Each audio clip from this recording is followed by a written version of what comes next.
نہال جو کبھی کہا کرتی تھی کہ اس کی زندگی میں حنین کی جگہ کوئی اور نہیں لے سکتا، آج وہی نہال چیخ چیخ کر سب کو یہ بتانے کی کوشش کر رہی ہے کہ وہ زوار شاہ سے محبت کر بیٹھی ہے، اور اتنی محبت کہ وہ زوار شاہ کو کھونا نہیں چاہتی۔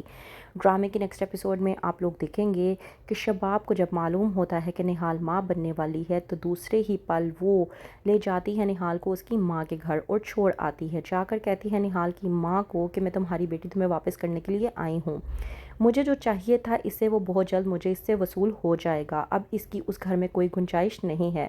نہال جو کہ شباب کے سامنے کہتی ہے کہ سائیں کو اگر یہ معلوم ہوا تو وہ آپ پر بھڑکیں گے، ڈانٹیں گے آپ کو، تو اس بات پر شباب کہتی ہے نہال کو کہ یہ تمہارا مسئلہ نہیں ہے، اور تمہیں کیا لگتا ہے کہ زوار شاہ کو تم سے محبت ہو گئی تھی؟ ایسا کچھ نہیں ہے، زوار شاہ کو بھی تم سے اولاد چاہیے تھی، اور جب ان کو بھی معلوم ہوگا کہ تم انہیں اولاد دینے والی ہو تو وہ بھی اس بات کو اگری کریں گے کہ تمہیں اب اس گھر میں مزید نہیں رہنا چاہیے۔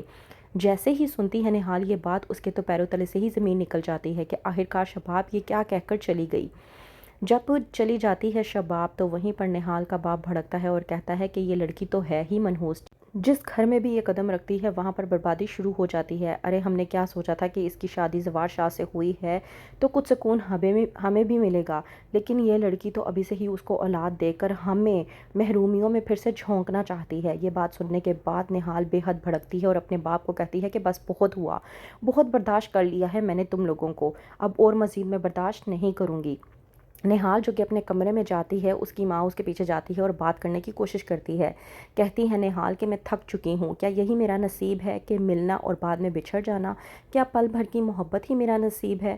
اب جا کر کہیں مجھے زوار شاہ سے محبت ہوئی ہی تھی کہ بڑی بیگم صاحبہ مجھ سے میری محبت چھین لینا چاہتی ہیں؟ اب تو ہی بتا اماں، کیا ایک بار پھر سے مجھ سے میری محبت کو چھین لیا جائے گا؟ نہال کی ماں کہتی ہے کہ تجھے صبر سے کام لینا ہوگا اور ہمت سے کام لینا ہوگا۔ شباب جب نہال کو چھوڑ کر گھر جاتی ہے تو وہیں پر زوار شاہ کو معلوم ہوتا ہے کہ نہال ماں بننے والی ہے، اور شباب بغیر کچھ سوچے سمجھے نہال کو اس کی ماں کے گھر چھوڑ آئی ہے۔ زوار شاہ یہ سننے کے بعد بے انتہا غصے میں آ جاتا ہے اور کہتا ہے شباب سے کہ تم نے یہ بالکل بھی ٹھیک نہیں کیا، تم اسے اس کی ماں کے گھر پر کیوں چھوڑ کر آئی ہو؟ شباب یہ بات سننے کے بعد بے انتہا غصے میں آتی ہے اور کہتی ہے کہ وہ لڑکی بہت اونچی اڑان بھر رہی تھی، وہ ایسے خواب دیکھ رہی تھی جن کو دیکھنے کی اجازت میں اسے ہرگز نہیں دے سکتی۔ زوار شاہ غصے میں آ کر شباب سے کہتا ہے کہ تم کسی کی زندگی کو برباد نہیں کر سکتی۔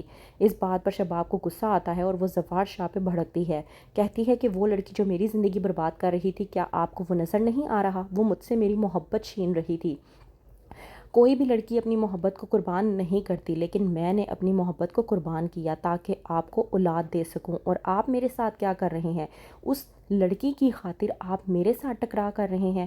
اس بات پر زوار شاہ بھڑکتا ہے اور کہتا ہے شباب سے کہ تم بات کو کہیں اور سے کہیں اور لے کر جا رہی ہو، اور ویسے بھی مجھے معلوم نہیں تھا کہ تم اس قدر کمزور عورت ہو سکتی ہو، آج مجھے معلوم ہوا کہ تم ایک انتہائی کمزور قسم کی عورت ہو۔ شباب زوار شاہ کی یہ بات سننے کے بعد بے انتہا غصے میں آتی ہے اور کہتی ہے کہ آپ کو جو سوچنا ہے آپ وہ سوچیں، لیکن نہال اب اس گھر میں واپس نہیں آئے گی اور یہ میرا آخری فیصلہ ہے۔ وہیں پر باہر کھڑے فوزیہ، عامر، ذکیہ اور جاوید ان تمام تر باتوں کا تماشا دیکھ رہے ہوتے ہیں اور سوچتے ہیں کہ آخرکار انہوں نے جو چاہا وہ ہو گیا۔ جس طرح سے شباب گھمنڈ کرتی تھی، آخرکار زوار شاہ نے اس کے گھمنڈ کو توڑ کر چکنا چور کر کے رکھ دیا۔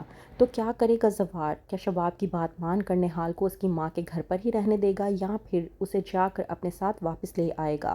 کیا ہوگا آگے؟ مزید جاننے کے لیے دیکھتے رہیے ڈرامہ سیریل ڈائن۔